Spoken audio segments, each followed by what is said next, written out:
ലഹരി തൊട്ടാ മൊത്തം. ഞാൻ ചോദിക്കട്ടെ, ഇന്ന് ലോകത്ത് സാമ്പത്തിക വളർച്ച ഏതിലാ? ലഹരിയിലാണ്. പഴയ കഞ്ചാവും ചാരായും ഒന്നും അല്ലടാ, അതൊക്കെ പോയി, ആ കാലമൊക്കെ പോയി. ഈ മിനിഞ്ഞാന്നൊരു ചെറുക്കൻ എന്നോട് പറയാണ്, ഉസ്താദേ ഇപ്പോഴത്തെ ലഹരി എങ്ങനെയാണെന്നറിയോ? മില്ലിക്കാണ് ലക്ഷങ്ങൾ വില. ആ ചുമ്മാ പാന്റിന്റെ പോക്കറ്റിട്ടുകൊണ്ട് നടക്കണേന് കോടികൾ വിലയുണ്ട്. പിടിക്കണ പിള്ളേരെ പിടിക്കപ്പെടുന്നത് എല്ലാം കാക്കാമാരാണ്. ഇന്ന് ആലുവയില് മാർത്താണ്ഡവ പാലത്ത് നിന്ന് പെരിയാറിലേക്ക് കൊടുത്ത ഒരുത്തൻ ചാടി. അവൻ അവിടെ കണ്ടു ചെന്നിട്ട് ഒരു ഹിന്ദു പെണ്ണിനെ പ്രേമിച്ചു പോലും. അപ്പൊ വീട്ടിലുള്ളവർ പറയൂ, നീ അതിനെ കെട്ടാൻ നിൽക്കണ്ട, കാരണം ഇവിടെ കിടക്കപ്പുറം ചെയ്യൂല. ഇവിടെ മതിവര പരിവർത്തനം നടത്തി, തീവ്രവാദം നടത്തിയെന്നും പറഞ്ഞ് വാപ്പായുമായും ജയിലിൽ പോയി. നീ അവളെ കെട്ടണ്ടാടാ, നീ ഏതെങ്കിലും ഒരു താത്താപ്പെണ്ണിനെ കെട്ടെന്ന് പറഞ്ഞപ്പോ അവനെന്ത് ചെയ്തു? നേരെ മാർത്താണ്ഡവ പാലത്തിന്റെ മുകളിൽ കയറിയിട്ട് താഴ്ത്തേക്ക് വെള്ളം കുടിച്ചു എത്തും. ചുമ്മാ രാവിലെ വലിയ ഇടയ്ക്കാറാ വെള്ളം കുടിച്ചു. എന്താ ഇതിന്റെയൊക്കെ കാരണം എന്താ? സ്വന്തം മാതാവിന്റെ മുഖത്ത് നോക്കി മകൻ ചോദിക്കുന്ന വർത്തമാനം ഈ മൈക്കിലൂടെ പറയാൻ പറ്റൂല. ഒരു വലിയ ഇടങ്ങേറുണ്ട് വർത്താനം പറയുമ്പോ. കാരണം ഇതെല്ലാം എല്ലാ സ്ഥലത്തേക്കും ഇങ്ങനെ വിട്ടുകൊണ്ടിരിക്കുക. അപ്പൊ അതുകൊണ്ട് എന്തെങ്കിലുമൊക്കെ പറഞ്ഞു കഴിഞ്ഞാൽ വലിയ പാടാ. നിങ്ങൾ മാത്രം കേൾക്കണമെങ്കിലും പിന്നെ സമാധാനമുണ്ട്. സ്വന്തം മാതാവിന്റെ മുഖത്ത് നോക്കി മകൻ ചോദിക്കുന്ന ചോദ്യം കേട്ടിട്ട് വീടിന്റെ ഉള്ളില് മാതാവിന് നിർഭയമായി കിടക്കാൻ പറ്റാത്തതിന്റെ പേരിൽ പുറത്തേക്ക് ഇറങ്ങിയിട്ട് ഭർത്താവാകുന്ന ഇവന്റെ വാപ്പാക്ക് ഫോൺ ചെയ്തു, എനിക്ക് ഈ വീടിന്റെ ഉള്ളിൽ ഒറ്റയ്ക്ക് കിടക്കാൻ സാധിക്കില്ല, എന്റെ മകനെ ഭയന്നിട്ടല്ലാതെ എനിക്ക് ഇവിടെ കിടക്കാൻ കഴിയുന്നില്ല. എന്താണോ സംഭവിച്ചത്? ലഹരി അങ്ങോട്ട് ചെന്ന് കഴിഞ്ഞപ്പോൾ ഉമ്മാനെ മറന്നു. ഇതൊരു സ്ത്രീയാണ്, ഇതൊരു പെണ്ണാണ്. പെങ്ങളെയോ ഭാര്യനെയോ ഉമ്മാനെയോ ഒക്കെ കാണേണ്ട കണ്ണുകൊണ്ട് കാണാൻ ലഹരി ബാധിച്ചവർക്ക് പറ്റണില്ല. ഇപ്പൊ പിള്ളേരെന്നോട് പറയാ, മില്ലിക്കാ ഉസ്താദേ ലക്ഷങ്ങൾ വില. എന്നിട്ടോ ഇത് ചുമ്മാ ഇങ്ങനെ എടുത്തിട്ട് ഒന്ന് തൂത്താ മതി. ശരീരത്തിൽ തൂത്താൽ 2 ദിവസത്തേക്ക് ഈ ആശാൻ സ്വർഗത്തിലേക്ക് തന്നെ പോകും. എന്താ പോവൂലേ? കാശ് മുടക്കി മേടിക്കൂലേ? ചിലത് മണത്താ മതി എന്ന് പറയണേ. ഈ നാക്കേലൊട്ടിക്കലൊക്കെ ഔട്ട് ഓഫ് ഫാഷനായി പോയി. എന്നിട്ട് ഇപ്പൊ ചാരായം പറഞ്ഞുകൊണ്ടിരിക്കണ കാക്കാമാര്, എന്റെ ഉള്ള ചാരായ ഷാപ്പിൽ കയറുന്നില്ല. അണ്ടറിന്റെ പോക്കറ്റിൽ നോക്കിയ സാധനം കിടപ്പുണ്ടാവും. ലക്ഷങ്ങൾ വിലയുള്ളത്. ഇത് ചുമ്മാ മണത്താ മതി, തൂത്താ മതി. ആരാടോ ഈ ലോകത്ത് ഇതിനെ എതിർക്കണേ? പറ. ഇവിടെ നാർക്കോട്ടിക് ജിഹാദും പറഞ്ഞുകൊണ്ട് ഇവിടെ വന്നല്ലോ. അതേ അവിടെ കണ്ടൊരു ചങ്ങാതി. ഞാൻ ചോദിക്കട്ടെ, ഇത് ആരാ ഇതിനെ എതിർക്കണേ? ഈ ലോകത്ത് ലഹരിനെ എതിർക്കുന്നത് ഈ മുസ്ലിം സമുദായം അല്ല, ഇസ്ലാം മാത്രമല്ല. അപ്പൊ ഇസ്ലാം കൂടെ പാടുണ്ടോ? ഇപ്പൊ പുതിയ നിയമം വന്നിട്ടുണ്ട്. പഞ്ചായത്തിൽ നിന്നും വിവാഹ സർട്ടിഫിക്കറ്റ് കിട്ടാൻ മഹലിന്റെ കടലാസ് വേണ്ട, ചർച്ചിന്റെ കടലാസ് വേണ്ട, ക്ഷേത്രത്തിന്റെ കടലാസ് വേണ്ട. റോട്ടിക്കോണെ പോണ ഒരുത്തിനെ വിളിച്ചോണ്ടിട്ട് ഞാൻ പഞ്ചായത്തിലേക്ക് എന്നാൽ എനിക്ക് വിവാഹ സർട്ടിഫിക്കറ്റ് കിട്ടും. അഴച്ചോ മൊത്തം അഴഞ്ഞോ? എന്ന് പരിശുദ്ധ നബി തങ്ങൾ പഠിപ്പിച്ചെങ്കിൽ, വ്യഭിചാരം വ്യാപകമാകുന്ന കാലഘട്ടം ഈ സമുദായത്തിൽ ഉണ്ടാകുമെന്ന് പഠിപ്പിച്ചെങ്കിൽ, അതല്ലേ നമ്മൾ പച്ചയായിട്ട് കണ്ടുകൊണ്ടിരിക്കുന്നത്? മറ്റേ മഹല്ലുകൾക്ക് പിടുത്തോണ്ടായി. ഒരു പെൺകുട്ടിയെ വിവാഹം കഴിക്കണമെങ്കിൽ ആൺകുട്ടിയുടെ മഹലിന് NOC കിട്ടണം ഇങ്ങോട്ട്. എന്ന് പറഞ്ഞാൽ ഇവൻ മര്യാദക്കാരനാണെന്ന് ജമാഅത്ത് കമ്മിറ്റി എഴുതി കൊടുക്കണം. പെണ്ണിന്റെ വീട്ടിൽ നിന്നും ചെറുക്കന്റെ വീട്ടിലേക്ക് NOC കിട്ടണം. ഇവള് തെങ്ങേക്കാരനോളല്ല, മര്യാദക്കാരിയാണെന്ന് ജമാഅത്ത് കമ്മിറ്റി എഴുതി കൊടുക്കണം.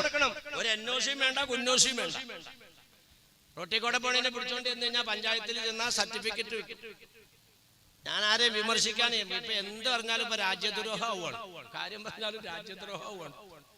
വലിയ ബുദ്ധിമുട്ടായിട്ടുണ്ട്, വിഷമമായിട്ടുണ്ട്. ഇത് കാര്യങ്ങൾ ഇതിങ്ങനെ പറഞ്ഞതിനാ ഈ ഒരവസ്ഥയിൽ. ഇതിനാണ് ഞാനീ പറയുന്നത്. അല്ലാണ്ട് ഞാൻ ഇവിടുത്തെ ഒരു സർക്കാരിനെയോ അല്ലെങ്കിൽ കോടതിയെയോ അല്ലെങ്കിൽ ഭരണ സംവിധാനത്തിനൊന്നും അല്ല ഞാൻ എതിർക്കുന്നത്. ഇതെല്ലാം ഇവിടെ വരുമെന്ന് ഫുഷുഫുസിന എന്ന് പറഞ്ഞാൽ എന്താ?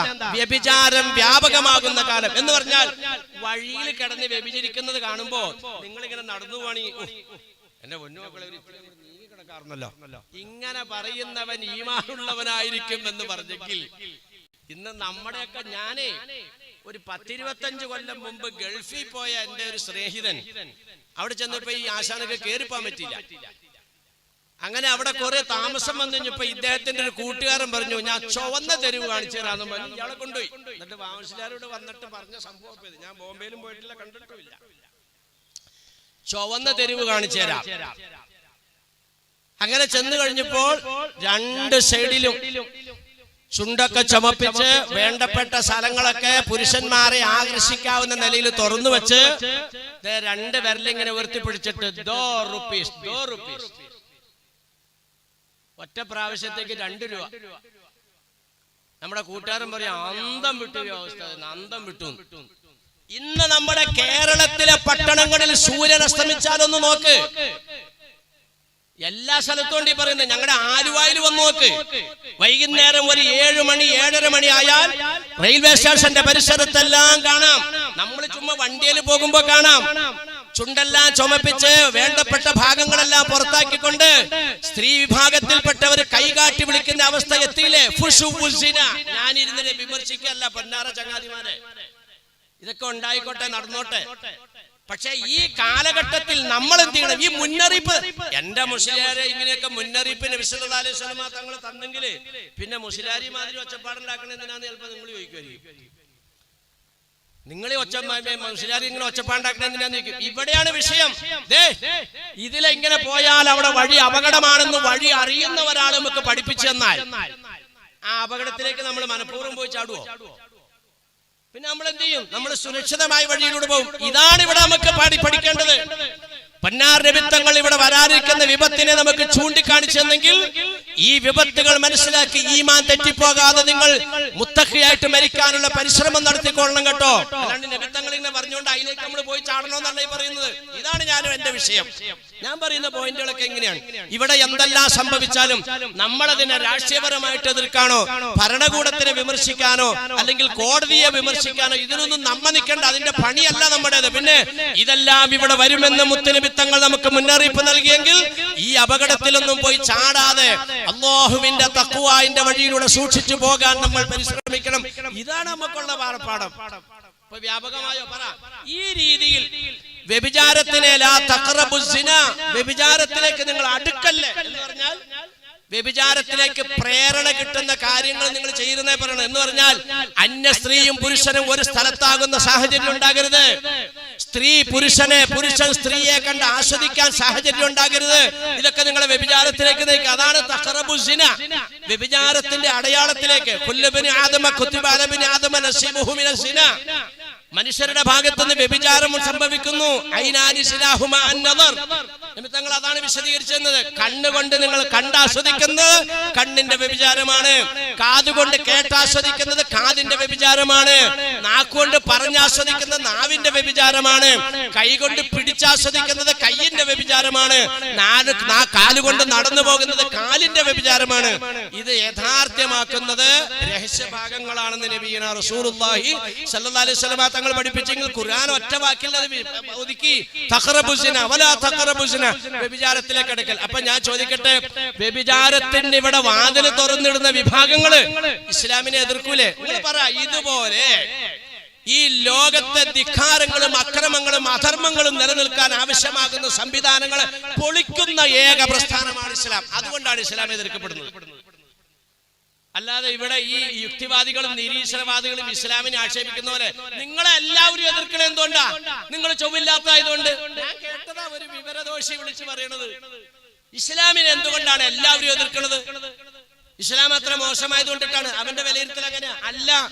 നിന്റെ ഒക്കെ തെമ്മാടിത്തരങ്ങളും ധിക്കാരങ്ങളും അക്രമങ്ങളും വളരെ കർക്കശമായ നിലയിൽ ഇസ്ലാം എതിർക്കുന്നു. അതിലേക്ക് സമുദായത്തിനെ പോകല്ലേ എന്ന് വിലക്കുന്നു. അപ്പോ നിന്റെ വരുമാനം കുറയും, നിന്റെ വോട്ട് കുറയും. അതാണ് വിഷയം. അപ്പൊ സഹോദരിമാരെ ഇവിടെ ശ്രദ്ധിക്കുക. ഞാൻ ഇത്തിരി കൂടെ മാറിപ്പോന്നു. എന്താ പറഞ്ഞു വന്നത്? അള്ളാഹുവിന്റെ റസൂലിനെ സ്മരിക്കേണ്ടതായ ഈ അനുസ്മരണങ്ങൾ നമ്മുടെ മുൻഗാമികൾക്കൊക്കെ ഉണ്ടായിരുന്നു. അതിൽ നിന്നും സമുദായം തെന്നിപ്പോയി എന്ന് പറഞ്ഞാൽ അദ്ദുആഉ സിലാഹുൽ മുഅ്മിൻ വ ഇമാദുദ്ദീൻ. നിങ്ങളുടെ പ്രതിസന്ധികളിൽ നിങ്ങൾക്ക് രക്ഷപ്പെടാൻ, നിങ്ങൾക്ക് പിടിച്ചു നിൽക്കാനുള്ള നിങ്ങളുടെ ആയുധം ദുആയാണെന്ന് നബി തങ്ങൾ പഠിപ്പിച്ചെങ്കിൽ ആ ദുആ എങ്ങനെ ദുആ ചെയ്യണമെന്ന് ഖുർആൻ വ്യക്തമാക്കി തരുന്നു. ലില്ലാഹിൽ അസ്മാഉൽ ഹുസ്നാ ഫദ്ഉ ബിഹാ. അല്ലാഹുവിന്റെ ഇസ്മ പറഞ്ഞുകൊണ്ട് നിങ്ങൾ അല്ലാഹുവോട് ദുആ ചെയ്യണം. അല്ലാഹു തആല ആവശ്യപ്പെടുന്നതായത് മുമ്പൊക്കെ വല്ല പകർച്ചവ്യാധി വന്നാൽ, വല്ല പ്രതിസന്ധികൾ വന്നാൽ, ദുരന്തങ്ങളെ കൊണ്ട് സമൂഹം ഭയപ്പെടുന്ന അവസ്ഥ വന്നാൽ എല്ലാവരും നാട്ടിലുള്ളവരൊക്കെ അങ്ങ് ഒരുമിച്ച് കൂടും. എന്നിട്ട് എല്ലാവരും കൂടി അങ്ങോട്ട് പറയും, അല്ലാഹു ഹാദിരി, അല്ലാഹു നാദിരി, അല്ലാഹു ഷാഹിദി, അല്ലാഹു മഈ അന്തൽ ഹാദി അന്തൽ ഹഖ് ലൈസൽ ഹാദി ഇല്ലാഹു യാ ഹന്നാനു യാ മന്നാനു യാ ദയ്യാനു യാ സുബ്ഹാൻ യാ അസീസു യാ ഗഫാർ യാ ജലീലു യാ ജബ്ബാർ. ഇങ്ങനെ അസ്മാഉൽ ഹുസ്ന മുഹിയദ്ദീൻ റാത്തീബിലുള്ളത് മൊത്തം അസ്മാഉൽ ഹുസ്നയാ. റിഫായിൻ റാത്തീബിലുള്ളത് മൊത്തം അസ്മാഉൽ ഹുസ്ന. 25 ആണ്ടോളം ചുറ്റി നടന്നോവർ ഇരിയെന്ന ഏകൽ കേട്ടാരേയിരുന്നോവർ. 25 കൊല്ലം ഡെയിലി 111 പ്രാവശ്യം അല്ലാഹുവിന്റെ ഓരോ ഇസ്മുകളും ചൊല്ലിക്കൊണ്ട് ഈ ലോകത്ത് ചുറ്റി സഞ്ചരിച്ചവനാണ് ഗൗസുൽ ആലം സുൽത്താൻ മുഹിയുദ്ദീൻ അബ്ദുൽ ഖാദിർ ജീലാനി. 25 കൊല്ലം അസ്മാഉൽ ഹുസ്ന ചൊല്ലിയതാകെ ഡെയിലി 111. യാ അല്ലാഹ്, യാ റഹ്മാൻ, യാ റഹീം, യാ മലിക്, യാ ഖുദ്ദൂസ് ഒക്കെ 111 പ്രാവശ്യം വീതം. ഇത് നേർക്ക് നേരെ നബി സല്ലല്ലാഹു അലൈഹി വസല്ലം തങ്ങളും പരിശുദ്ധ ഖുർആനും ആഹ്വാനം ചെയ്തതാ. നിങ്ങൾ അല്ലാഹുവിനോട് ദുആരക്കുമ്പോൾ അല്ലാഹുവിന്റെ പേര് പറഞ്ഞുകൊണ്ട് ദുആരക്കുക. ലില്ലാഹി ഇന്ന ലില്ലാഹി തിസ്അത്തും വതിസ്ഊന ഇസ്മാ ഫമൻ അഹ്സാഹാ ദഖലൽ ജന്ന. അല്ലാഹുവിന്റെ ഇസ്മുകൾ നിങ്ങൾ സൂക്ഷിച്ചാൽ നിങ്ങൾ സ്വർഗ്ഗത്തിലാണെന്ന് മുത്ത് മുഹമ്മദ് റസൂലുള്ളാഹി.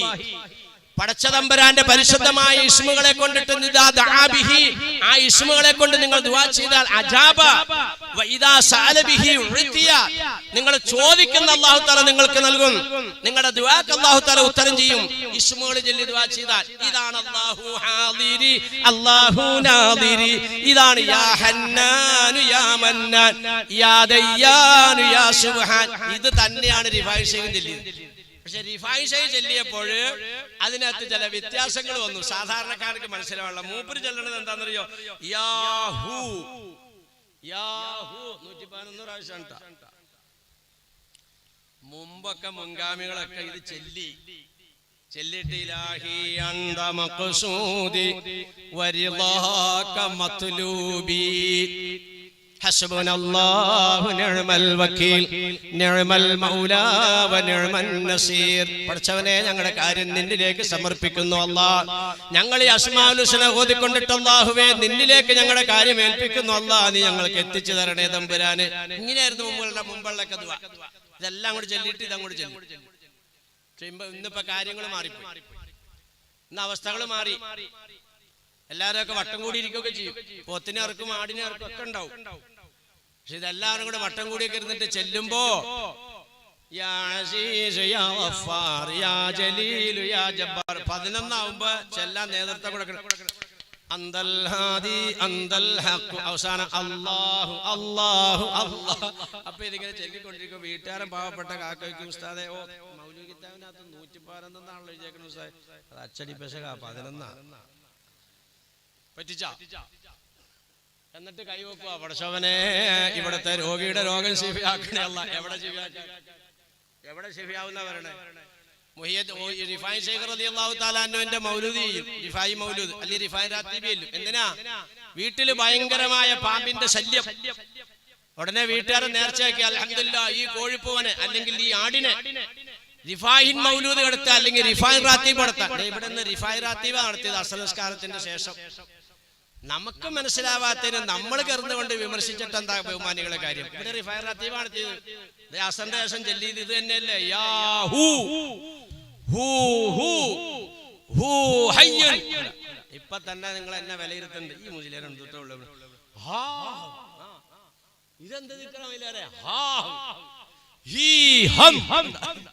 കാണാതെ പെട്ടെന്ന് കിട്ടൂല. അതാ എനിക്കിങ്ങനെ കുറിച്ച് വെച്ച് പറയുന്ന പണിയൊന്നും ഇല്ലെങ്കിലും ഞാനിതിങ്ങനെ ആലോചിച്ചിട്ട് ഇപ്പൊ ഇത് ഇവരോട് പറയണമെങ്കിൽ ഇത് കുറിച്ച് വെക്കാണ്ട് കിട്ടൂല. കാരണം എല്ലാ ദിക്കറും ചിലപ്പോൾ ഓർമ്മ കിട്ടൂല. ഇല്ല ഇല്ല ഇത് 111 പറയണേ. പിള്ളേര് ചിരിച്ചോണ്ട് ഓടും. ഈ ഉസ്താദന്മാരും അവിടെ അവരൊക്കെ കൂടെ കൂടിയിരുന്നു കൊണ്ടിട്ട് ഇത് അല്ല അല്ല അല്ല അല്ല കുറെ നേരമായി തുടങ്ങിയിട്ട് അല്ല അല്ല ഇല്ല ഇല്ല. നെഞ്ചിനൊരു വേദന. ഹോസ്പിറ്റൽ ചെന്ന് കഴിഞ്ഞപ്പോ പറഞ്ഞു ECG എടുക്കണമെന്ന് പറഞ്ഞു. ഉടനെ റൂമിലേക്ക് കയറ്റി അത്യാഹിത വിഭാഗത്തിലേക്ക് കയറ്റി. ആളിങ്ങനെ മയങ്ങി പോവാണ്. അത്യാഹിത വിഭാഗത്തിലേക്ക് കയറ്റി ECG എടുത്തു. അല്ലെങ്കിൽ ഡോക്ടർ നിങ്ങളോട് പറഞ്ഞു വിട്ടു ECG എടുത്തോണ്ട് വരാൻ. നിങ്ങൾ നല്ല നല്ല സ്റ്റാൻഡേർഡ് ഉള്ള ഒരു ലാബിൽ ചെന്ന് ECG എടുത്തു. ECG എടുത്ത് പുറത്തേക്ക് ഇറങ്ങിയിട്ട് നിങ്ങളുടെ കൂട്ടുകാരൻ ദന്ത ഡോക്ടറാ ഈ കക്ഷിനെ കൊണ്ടേ കാണിച്ചു. നമുക്കൊരു നെഞ്ചുവേദന 2 ദിവസം മുമ്പ് ഉണ്ടായി. അപ്പൊ ഡോക്ടർ ECG എടുക്കാം. അപ്പൊ ഞാൻ ഇത് എടുത്തോണ്ട് വന്നിട്ടുണ്ട്. എനിക്കിത് നോക്കിയിട്ടൊന്നും മനസ്സിലാവണില്ല. എന്നിട്ട് അതിനകത്ത് എന്തെന്നാ കാണണേ? ഇങ്ങനെ വര ഇങ്ങനെ വര ഇങ്ങനെ വര ഇങ്ങനെ കുറെ വരകളാണ്. ഇതെന്തോട്ട് കിറുക്കാവുള്ള, ഇതിനകത്ത് വര മാത്രമാണല്ലോ കാണുള്ളൂ. അപ്പൊ ഇതെന്താന്ന് മനസ്സിലാവണില്ല. ദന്ത ഡോക്ടറെ കൊണ്ടേ കാണിച്ചു. അയാളും എന്തായാലും ഡോക്ടറാണല്ലോ. അയാൾ പറഞ്ഞേ ഇതെനിക്ക് മനസ്സിലാവില്ല, നിങ്ങൾ വേറെ ഏതെങ്കിലും ഡോക്ടറെ കാണിക്കും.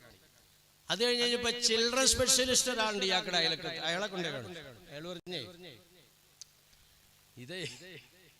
ഇതെനിക്ക് മനസ്സിലാവില്ല. ഇതൊക്കെ ഡോക്ടർമാരാ. അത് കഴിഞ്ഞൊരു ആയുർവേദ ഡോക്ടർ ഉണ്ട്, അവിടുത്തെ പ്രിൻസിപ്പാളാണ് അയാൾ, ആയുർവേദ ഹോസ്പിറ്റലിലെ മെഡിക്കൽ കോളേജില്. അയാളെ കൊണ്ടേ കാണിച്ചു. അയാൾ പറഞ്ഞേ ഇതെനിക്ക് മനസ്സിലാവില്ല. ഇവന്മാരൊക്കെ ഡോക്ടർമാരാ. അവസാനം ഇവരൊക്കെ പറഞ്ഞതെന്നറിയോ? നിങ്ങളിത് കൊണ്ടുപോയി ഒരു കാർഡിയോളജിസ്റ്റിനെ കാണിക്കും. അയാളാണ് ഈ ഹാർട്ടിന്റെ കാര്യങ്ങളൊക്കെ നോക്കണേ. അയാളെ കൊണ്ടേ കാണിച്ചു കഴിഞ്ഞപ്പോ ഇന്ന് തന്നെ ഇവിടെ അഡ്മിറ്റ് ആവണം. കാരണം എന്താ, ഇന്ന ഭാഗത്തൊക്കെ ബ്ലോക്ക് കാണുന്നുണ്ട്, ഇന്ന നിലക്കൊക്കെ കാണുന്നുണ്ട്. ഇതിനകത്ത് ചുമ്മാ ഈ വരകളേ ഉള്ളൂ. എന്തിയാടോ ബാക്കിയുള്ള ഡോക്ടർമാർക്ക് ഇത് മനസ്സിലാകാതിരുന്നത്? ഇവിടെ മുസ്ലിയാക്കന്മാരില്ലേ? ഇവിടെ എത്രയോ സംഘടനകളുണ്ട്, ഓരോ ബിദ്അത്തിന്റെ പാർട്ടികളില്ലേ? തറാവി 8 നിക്കിരിക്കണോരില്ലേ, 20 നിക്കിരിക്കണോരില്ലേ, 11 നിക്കിരിക്കണോരില്ലേ, കുത്തുബ മലയാളത്തിൽ ഓതണോരില്ലേ, അറബിയിൽ ഓതണോരില്ലേ? ഇവരെല്ലാം ഈ ലാ ലാ അല്ല ഇല്ല ഇല്ല ഇല്ല ഇത് റിവൈസ് ഏതാണ്ട് കണ്ണു കുടിച്ചിട്ട് കിറുക്ക് പറഞ്ഞപ്പോ മൊയ്ലാമാരത് ഏറ്റെടുത്ത് പറഞ്ഞു, നിനക്ക് മനസ്സിലായില്ലാടാ ഇതിന്റെ അർത്ഥവും ഇതിന്റെ ഉദ്ദേശവും. ബഹുമാനപ്പെട്ട റിഫാൻ ഷൈഖിനും ഓസിലാദമിനെ മനസ്സിലായത്. അവര് ഔലിയാക്കന്മാരുടെ കുത്തുബാണ്, അവരുടെ സുൽത്താനാണ്, ഔലിയാക്കന്മാരുടെ രാജാവാണ് ബഹുമാനപ്പെട്ട റിഫാൻ ഷൈഖ് റളിയല്ലാഹു തആല അൻഹു. അവര് ലാ ഇല്ല എന്ന് പറഞ്ഞാൽ അതിന്റെ മുമ്പുള്ളത് ഉള്ളിലുള്ളതെല്ലാം അവരുടെ അകത്തുണ്ട്. പുറത്തേക്ക് നിങ്ങൾ കേൾക്കുന്നത് ലാ എന്നൊരു ശബ്ദമാണ്, അല്ലെങ്കിൽ ഒരു ഹു എന്നുള്ള ശബ്ദമാണ്. ആ ഹു ഹി ഹയ്യുൻ നമുക്ക് നോക്കുമ്പോ ചുമ്മാ ഒച്ചപ്പാടാണ്. ഹാ ഹു ഹി ഹയ്യുൻ ലാ ഇലാഹ ഇല്ലല്ലാഹു മുഹമ്മദ് റസൂലുള്ളാഹി ഹാ ഹു ഹി. ഇത് പറഞ്ഞുകൊണ്ടിട്ട് അവരതിന്ന് പറയാണ്.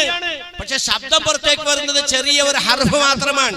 ബഹുമാനികളെ, നമുക്ക് മനസ്സിലാകാത്തത് കൊണ്ട് ECG എടുത്തതായ ലിസ്റ്റ് കൊണ്ടുവന്ന് നമ്മൾക്ക് നോക്കിയിട്ട് മനസ്സിലാവുന്നില്ലാത്തതുകൊണ്ട് അതിനകത്ത് ഹഖീഖത്തില്ല എന്നല്ല, അത് അറിയുന്നവർ നോക്കുമ്പോൾ അതിന് മനസ്സിലാവും. അതാണ് ഖുലൂബുൽ ആരിഫീന ലഹാ ഉയൂനുൻ തറാമാല യറാഹുൻ നാദിറൂന വഅജ്നിഹത്തുൻ തതീറു ബിഗൈരി രീശിൻ ഇലാ മലകൂതി റബ്ബിൽ ആലമീന. അല്ലാഹുവിന്റെ ആരിഫീങ്ങൾ നമ്മൾ കാണുന്നതല്ല, നമ്മുടെ നഗ്ന നേത്രങ്ങളെ കൊണ്ട് നോക്കിയാൽ കാണാത്തത് അവരുടെ ആന്തരിക കണ്ണുകളെ കൊണ്ടിട്ട് അവർ നോക്കി കാണും. ഓസമിന്റെ അടുത്തല്ലേ ചെന്നിട്ട് ഒരു കാക്ക ചെന്നിട്ട് കൊച്ചിന് ഇങ്ങനെ ഒരു വിഷമമുണ്ട് ബഹുമാനപ്പെട്ടവര്. അപ്പൊ ഒരു കടലാസ് ഇങ്ങനെ അങ്ങോട്ട് എഴുതി കൊടുത്തു. കടലാസ് നമ്മൾ എഴുതുന്ന പേനയും കടലാസും വെച്ചല്ല എഴുതിയത്. ഒരു കടലാസിനെ ഇങ്ങനെ ഒന്ന് അങ്ങോട്ട് വിരല് കൊണ്ടിട്ട് ഇങ്ങനെ വരച്ചിട്ട് കൊണ്ടുപോയി ഇത് കൊച്ചിന്റെ അരയെ കൊണ്ടേ കെട്ട്, അല്ലെ കയ്യെ കൊണ്ടേ കെട്ടുന്നു. കുറെ ദിവസം കഴിഞ്ഞിട്ട് വീണ്ടും അയാൾ വരികയാണ് അതേ കടലാസുമായിട്ട്. കൊച്ചിനിപ്പോൾ വേറൊരു വിഷമമുണ്ട് ബഹുമാനപ്പെട്ടവര്, എനിക്ക് ഒന്നും കൂടെ മന്ത്രിച്ചു തന്നെ എന്ന് പറഞ്ഞ് ഒന്നും കൂടെ എഴുതി തന്നെ ഒന്ന് പേപ്പർ അങ്ങോട്ട് കൊടുത്തു കഴിഞ്ഞപ്പോ ഇതെല്ലാം എഴുതിയിട്ടുണ്ടല്ലോ കൊണ്ടേ കെട്ടിക്കോ. കാക്ക നോക്കിയപ്പോ ഒരു എഴുത്തും അതേലില്ല. വിരല് കൊണ്ടിട്ട് എഴുതിയ. ബഹുമാനികളെ, ഇതിന്റെയൊക്കെ പേരാണ് കറാമത്ത്. ഇതൊന്നും നമ്മൾ നോക്കിയാൽ കാണൂല, നമ്മുടെ നഗ്നനേത്രങ്ങളെ കൊണ്ട് കാണണില്ല. ഏത് കണ്ണാടി വെച്ചിട്ടും ഈ കടലാസിൽ എഴുത്ത് കാണുന്നില്ല.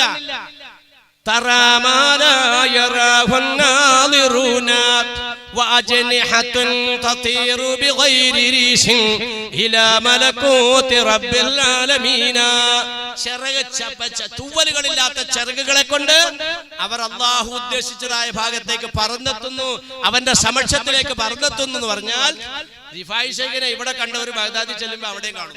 ഇത് തന്നെ. അവർക്ക് പ്ലെയിനും ഉണ്ടായില്ല, ജെറ്റും ഉണ്ടായില്ല, ഒന്നും ഉണ്ടായില്ല. അവർക്ക് അല്ലാഹു തആല തൂവലുകളില്ലാത്ത ചെറു കൊടുത്തു. അപ്പൊ ഞാൻ പറഞ്ഞു വന്നത്, അള്ളാഹുവിന്റെ ഇസ്മുകൾ ചൊല്ലിക്കൊണ്ടിട്ടാണ് അവർ രക്ഷപ്പെട്ടത്. ഇത് നബി തങ്ങൾക്ക് നിർദ്ദേശിച്ചതാണ്, പരിശുദ്ധ ഖുർആൻ നിർദ്ദേശിച്ചതാണ്. നിങ്ങൾ അസ്മാഉൽ ഹുസ്ന പതിവാക്ക്. 10 ഇസ്മ ചൊല്ലിക്കൊണ്ടിട്ട് ദുആർക്കുന്ന ആളെ മലക്കുകളെക്കാളും മുകളിലേക്ക് ഉയർത്തിയതായിട്ട് ഹദീസിന്റെ വിശദീകരണത്തിൽ കാണാം. ആ മലക്കുകൾ പറഞ്ഞു, പടച്ചവനെ, ഞങ്ങൾ നിനക്ക് വേണ്ടി ഇബാദത്തെടുക്കുന്ന ഒരു പടപ്പില്ലല്ലോ. അള്ളാഹുവിന്റെ ഭാഗത്തുനിന്ന് മറുപടി ഇതാ, ഇന്ന ഭാഗത്തിരിക്കുന്ന ഒരു മനുഷ്യൻ നിങ്ങൾ മലക്കുകളെക്കാൾ മനുഷ്യൻ മഹത്വമുള്ളവനാണ്. അദ്ദേഹത്തിനൊന്ന് കാണാൻ ഞങ്ങളെ അനുവദിക്കുമോ റബ്ബേ? മനുഷ്യകോലം കെട്ടിക്കൊണ്ടിട്ട് ഈ മലക്കുകൾക്ക് പോകാനുള്ള അനുമതി. മനുഷ്യരൂപത്തിൽ ഈ മനുഷ്യന്റെ അടുക്കൽ ഈ മലക്കുകൾ ചെന്നപ്പോ ഇദ്ദേഹത്തിന് വ്യത്യാസങ്ങളൊന്നും കാണുന്നില്ല. സാധാരണ ചെയ്യുന്ന ഇബാദത്തെ ഇയാൾ ചെയ്യുന്നുള്ളൂ. അടുത്തു കൂട്ടിയിട്ട് ചോദിച്ചു, നിങ്ങളുടെ ഇബാദത്തിൽ എന്താണ് വ്യത്യാസമുള്ളത്? ഒരു വ്യത്യാസവും ഇല്ല, ഞാൻ സാധാരണ എല്ലാ മനുഷ്യരും ചെയ്യുന്ന പോലെ ചെയ്യുന്നു. പിന്നെ ഞാൻ സാധാരണ ദ്വാരക്കുമ്പോൾ സുബഹിക്ക് ശേഷവും മഗ്രിബിന് ശേഷവും ദ്വാരക്കുമ്പോൾ അള്ളാന്റെ 10 ഇസ്മ പറഞ്ഞിട്ടാ ഞാൻ ദ്വാരക്കുക. യാ അല്ലാഹു യാ റഹ്മാൻ യാ റഹീം യാ മലിക് യാ ഖുദ്ദൂസ് യാ സലാം യാ മുഅ്മിൻ യാ മുഹൈമിൻ യാ അസീസ് യാ ജബ്ബാർ. ഇങ്ങനെ 10 ഇസ്മ പറഞ്ഞതിന്റെ ശേഷമാണ് റബ്ബിനോട് ഞാൻ ദുആ ചെയ്യുക. അല്ലാതെ ഒരു വ്യത്യാസമില്ല. 10 ഇസ്മ പതിവാക്കിയത് അയാളെ അല്ലാഹു തആല മലക്കുകളെക്കാൾ ഉയരത്തിലേക്ക് ഉയർത്തിയെങ്കിൽ ബഹുമാനികളെ പടച്ചതമ്പരനാണ്ട് ഇസ്മ ചൊല്ലിക്കൊണ്ട് അല്ലാഹുവിന്റെ ഔലിയാക്കന്മാർ മഹത്വത്തിലേക്ക്, അതാണ് അവർ പതിവാക്കിയത്. ആ പതിവാക്കിയതാണ് നമ്മളെടുത്ത് ഇവിടെ ഒരു ബർക്കത്തിന് വേണ്ടി നമ്മൾ ചൊല്ലുക. അത് ചെല്ലണ്ട മാതിരി ചൊല്ലിക്കഴിഞ്ഞാൽ അതിന്റെ ഫലം നമുക്ക് ഇന്നും കിട്ടും. പക്ഷേ നമ്മുടെ റൂട്ട് മാറി. വീട്ടില് പാമ്പ് കയറി, ആടിനെ നേർച്ചയാക്കി, റിഫായി ഷേഖിന്റെ പേരിൽ റാത്തീബ് നടത്തിയേക്കാം, നേർച്ചയാക്കി, പാമ്പിന്റെ ശല്യമൊക്കെ പോയി. അങ്ങനെ കാര്യപ്പെട്ട ഒരു വിരുന്നുകാർ വന്നുണ്ട്. ആടാണെങ്കിൽ ഇവിടെ എങ്ങും ഒരു കിടക്കപ്പുറത്തി ഇല്ലാത്ത അവസ്ഥയിലേക്ക് ആടുമായിട്ടുണ്ട്. അങ്ങനെ എല്ലാരും കൂടെ ഒക്കെ തീരുമാനിച്ചു, എന്നാ ഇന്ന് ആടിനെ ഇറക്കാം.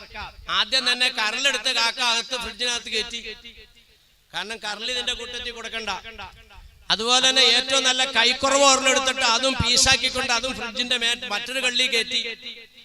ബഹുമാനികളെ എന്നിട്ട് കറി ഉണ്ടാക്കിയിട്ട് അവരെല്ലാം ഏറ്റവും കൂടുതൽ കഴിച്ചു, വിരുന്നുകാർക്കും കൊടുത്തു. കിടന്നുറങ്ങി. ഉറങ്ങിയപ്പോ താത്താക്ക് ഏതാണ്ട് മേത്തോടെ ഏതാണ്ട് ഇങ്ങനെ നീങ്ങണത് പോലെ തോന്നി.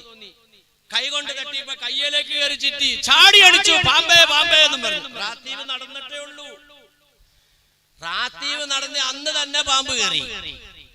പുറത്തേക്ക് ഇറങ്ങിയിട്ട് കാക്ക നെഞ്ചത്ത് കൈയ്യട്ടണവന്മാരുടെ കൂടെ കൂട്ടിട്ട് വന്നു. റിഫായി ഷെയ്ഖ് എന്ന് പറഞ്ഞ പാമ്പാട്ടിയ ഒരു കാര്യമില്ല, ഞാൻ ഇന്നലെ ആടിനർത്താ വെറുതെ അടങ്ങാറാക്കി, ഇന്നലെ പാമ്പിനെ ഒരെണ്ണം തല്ലിക്കൊന്നു.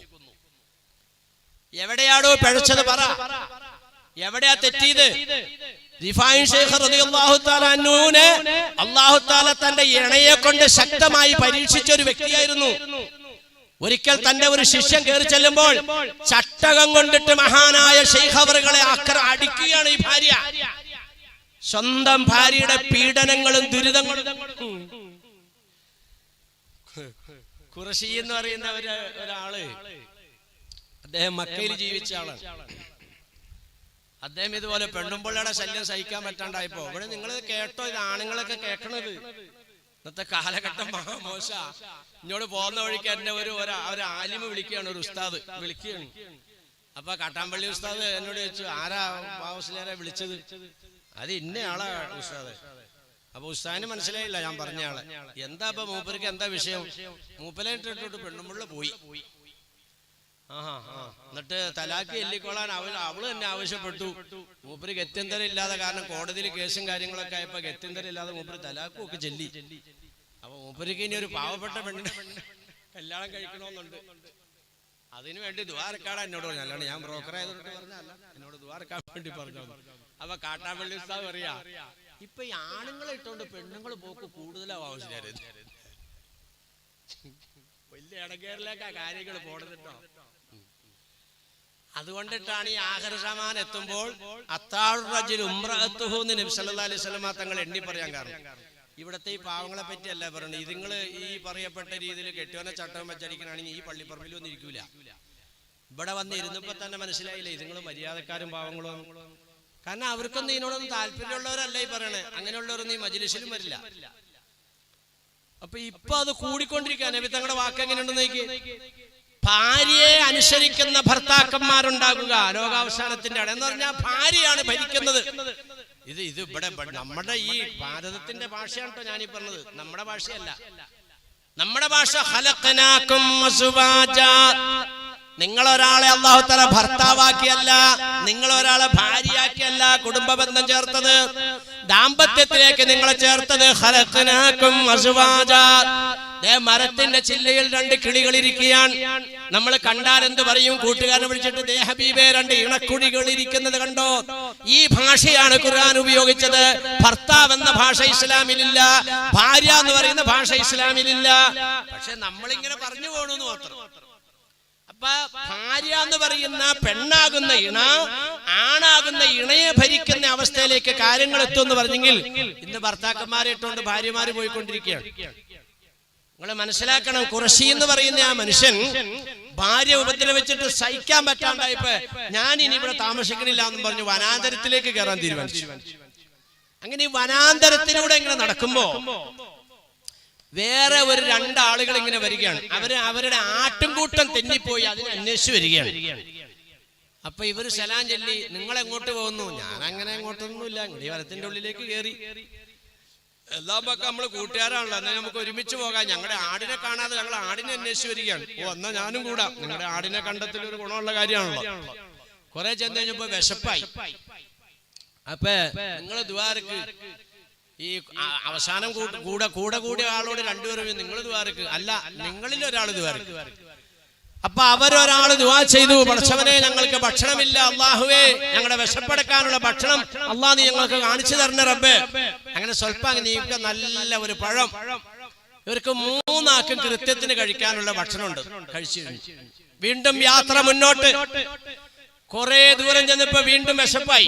അപ്പൊ പറഞ്ഞു ദ്വാരക്ക്. അപ്പൊ അവരിൽ ഒരാൾ പറഞ്ഞു, ഞങ്ങളിൽ ഒരാൾ ദ്വാരന്നല്ലോ, ഇനി നിങ്ങൾ ദ്വാരക്ക് അല്ല, നിങ്ങൾ ദ്വാരക്ക്. രണ്ടാമത്തെ ആളും ദുആ ചെയ്തു, പടച്ചവനെ ഞങ്ങൾക്ക് ഭക്ഷണം തരണേ റബ്ബേ, ഞങ്ങൾ ഈ വനാന്തരത്തിൽ അകപ്പെട്ടു പോയി പടച്ചവനെ. അതുപോലെ തന്നെ കുറെ ദൂരം സഞ്ചരിച്ചപ്പോ മൂന്നാൾക്കും വിശപ്പടക്കാൻ ആവശ്യത്തിനുള്ളതായ ഒരു പഴം അല്ലാഹു തആല കാണിച്ചു. പഴം തിന്നു വിശപ്പ് മാറി. വീണ്ടും നടന്നു. രണ്ടുപേരുടെ ഊഴം കഴിഞ്ഞു. മൂന്നാമത്തെ ഊഴം എത്തിയപ്പോ ഈ രണ്ടുപേരും പറഞ്ഞു, ഇനി നിങ്ങൾ ദ്വാരക്ക്, ഞങ്ങൾ രണ്ടാളും ദ്വാരന്നാണ്. ഇദ്ദേഹം ദുആ ചെയ്യാൻ നേരത്ത് ഇദ്ദേഹം ചോദിച്ചു, നിങ്ങൾ രണ്ടാളും എന്ത് പറഞ്ഞാ ദുആ ചെയ്തത്? ഞങ്ങൾ രണ്ടാളും ദുആ ചെയ്തത്, പടച്ചവനെ മക്കയിൽ ഖുറശി എന്ന് പറയുന്ന ഒരു മനുഷ്യനുണ്ടല്ലോ അല്ലാഹ്, ആ മനുഷ്യൻ ഭാര്യയുടെ ക്രൂരമാകുന്ന പീഡനം സഹിച്ച് ഭാര്യയോടൊപ്പം ജീവിക്കുന്ന ആളാണല്ലോ റബ്ബേ. ആ മനുഷ്യൻ ക്ഷമിക്കുന്നതും സഹിക്കുന്നതും റസൂലുള്ളാഹിന്റെ പൊരുത്തത്തിലാണല്ലോ റബ്ബേ. റസൂലുള്ളാഹിന്റെ പൊരുത്തത്തിൽ കൂടി ആ മനുഷ്യൻ ലക്ഷ്യം വെക്കുന്നത് അല്ലാഹ് നിന്റെ തൃപ്തിയാണല്ലോ റബ്ബേ. ആ മനുഷ്യന്റെ ബർക്കത്തുണ്ട് ഞങ്ങൾക്ക് ഭക്ഷണം താട്ട തമ്പുരാനെ. ഇങ്ങനെയാണ് ഞങ്ങൾ രണ്ടാളും ദുആ ചെയ്തത്. ഖുറശി എന്ന് പറയുന്ന ഭാര്യ പീഡനം അനുഭവിക്കുന്ന ഭർത്താവിന്റെ ബർക്കത്തുണ്ട് ഞങ്ങൾക്ക് ഭക്ഷണം താട്ടെ ഞങ്ങൾ ദുആ ചെയ്തത് എന്ന് കേട്ടപ്പോൾ അദ്ദേഹം പറഞ്ഞു, നിങ്ങൾ ഇനി ദുആ ചെയ്ത് അങ്ങനെ മുന്നോട്ട് പോകാൻ ഞാൻ നിങ്ങളുമായിട്ട് പിരിയാണ്. കാരണം എന്താ? അദ്ദേഹം അവിടെ എടുത്ത് തീരുമാനം എടുത്തു, ഞാൻ എന്റെ ഭാര്യയുടെ അടികൊള്ളാൻ എന്റെ വീട്ടിലേക്ക് മടങ്ങുകയാണ്. വനാന്തരത്തിൽ കിടക്കലല്ല എനിക്ക് പദവി. ഭാര്യയുടെ ഉപദ്രവം സഹിക്കുന്നതിന്റെ പേരിൽ ഭർത്താവ് ഉയരുക. നിങ്ങൾ മനസ്സിലാക്കിക്കോ. കരാട്ട പഠിച്ചത് ടെസ്റ്റ് ചെയ്യാനുള്ള സ്ഥലമൊന്നും അല്ല പെണ്ണുമ്പുള്ള. ഈ റിഫായ് ഷേഖിനെ സ്മരിക്കുമ്പോ റിഫായ് ഷേഖ് ആരാധന കൂടെ അറിയണ്ട. ചുമ്മാ രാത്രി കഴിച്ചിട്ട് അടച്ചിയും ചോറും നിന്നാ മതിയോ? റിഫായ് ഷേഖിന്റെ കാര്യങ്ങൾ കേൾക്കുമ്പോ റിഫായ് ഷേഖിനെ പോലെ ആകാൻ നമ്മളിവിടെ തീരുമാനം എടുക്കണം. ആ കൂടെയല്ലേ നമുക്ക് കൂടാനുള്ളത്? അതെ, വേറെ വല്ലവരും കൂടെയാണോ? അവരോടൊപ്പം നമുക്ക് കൂടാനുള്ളത്. തർജുന്ന ജാത വലം തസ്ലക മസാലികഹ ഇന്ന സഫീനത ലാ തജ്രി അലൽ യബസി. അവരോടൊപ്പമാണ് നമുക്ക് കയറാനുള്ളത്. ബഹുമാനിക്കണം. അവര് തഖ്വായിൽ മുമ്പിൽ പോയവരാണ്. അള്ളാഹുവിനെ സൂക്ഷിക്കുന്നതിൽ അള്ളാഹിന്റെ ശിക്ഷ ഭയപ്പെടുന്നവരിൽ മുമ്പിൽ പോയവരാണ്. അവരുടെ കൂടെ കൂടാണ്. അപ്പൊ റിഫായ് ഷേഖ് റളിയല്ലാഹു തആല അടിക്കുന്നത് കണ്ടുകൊണ്ടിട്ടാണ് ഒരു ശിഷ്യൻ കയറി ചെല്ലുന്നത്. മൂപ്പരാ കയറി വന്നിട്ട് നേരെ തിരിച്ചു 500 ദിർഹം സംഭരിച്ചുകൊണ്ടിട്ട് ബഹുമാനപ്പെട്ട ഗുരുവര്യരുടെ മുമ്പിലെത്തി. മഹാനവറുകളെ, അവിടത്തേക്ക് ഈ സഹോദരി ഈ ഭാര്യയെ ഒഴിവാക്കുവാൻ മത്താഴ് കൊടുക്കാൻ നിവൃത്തിയില്ലാത്തതിന്റെ പേര് തലാക്കലും മത്താഴ് കൊടുക്കണമല്ലോ. നമ്മുടെ ഇപ്പോഴത്തെ ശൈലി പറഞ്ഞ ജീവനാംശം അത് കൊടുക്കാൻ നിവൃത്തിയില്ലാത്തോണ്ടിട്ടാണ് ഈ പ്രഹരമേൽക്കുന്നത് എന്ന് ഞാൻ മനസ്സിലാക്കിയതിന്റെ പേരിൽ അവളെ വിവാഹമോചനം ചെയ്യാൻ ആവശ്യമായ ദിർഹമുമായിട്ടാണ് വന്നിരിക്കുന്നത്. ഇത് സ്വീകരിച്ചുകൊണ്ടിട്ട് ആ പീഡനത്തിൽ നിന്നും ഒഴിവാകൂ ബഹുമാനപ്പെട്ടവരെ. ശൈലി മാറിയെന്ന്, ആളുടെ സ്വഭാവം മാറി. അല്ലാഹു തആല എനിക്ക് ചെയ്ത അനുഗ്രഹത്തിനെ നീങ്ങിക്കാണാൻ നീ ആഗ്രഹിക്കുകയാണോ മനുഷ്യ? ഇത് അല്ലാഹു തആല എനിക്ക് നിഅമത്താണ് ഭാര്യയുടെ പീഡനം. അങ്ങനെ ഭാര്യയ്ക്ക് കൊടുക്കുന്ന സ്നേഹം ഭാര്യ സ്വീകരിക്കാതെ വന്നപ്പോൾ കാട്ടുമൃഗങ്ങൾക്കും നാൽക്കാലി ജീവികൾക്കും ഇഴജന്തുക്കൾക്കുമാണ് അദ്ദേഹം സ്നേഹം പകർന്നത്. അതാണ് ഈ പാമ്പുകളുമായിട്ടുള്ള ബന്ധത്തിന്റെ കാരണം. ഇന്നും റിഫായി ശൈഖ് അടങ്ങിയിരിക്കുന്നതിന്റെ അടുത്ത് ഒരു വിശാലമായ കുളമുണ്ട്.